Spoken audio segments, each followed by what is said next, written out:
నమస్కారం ఘంటారావానికి స్వాగతం. ముందుగా ప్రధానాంశాలు. బీహార్లో మహాకూటమి విజయదుందుభి, మూడోసారి పీఠం దక్కించుతున్న నితీష్ కుమార్.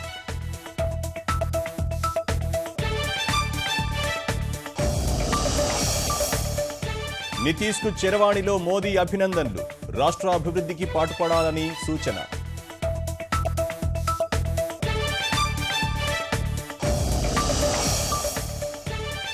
ప్రజాకాంక్షకు అనుగుణంగా పనిచేస్తామని నితీష్ హామీ, తన జోస్యం నిజమైందని లాలు సంబరం.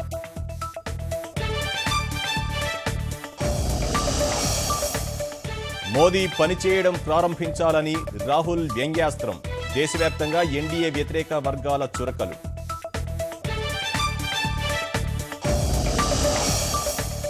బీహార్ ఫలితాలతో భాజపా శ్రేణుల డీలా, జాతీయ స్థాయిలో సమీక్షిస్తామని నేతల ప్రకటన.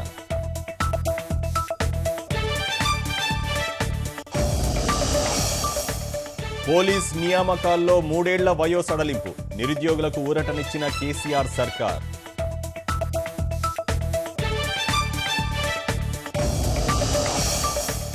సారిక మృతి ఘటనలో 4వ నిందితురాలు సనా అరెస్ట్, రహస్య ప్రాంతంలో పోలీసుల విచారణ.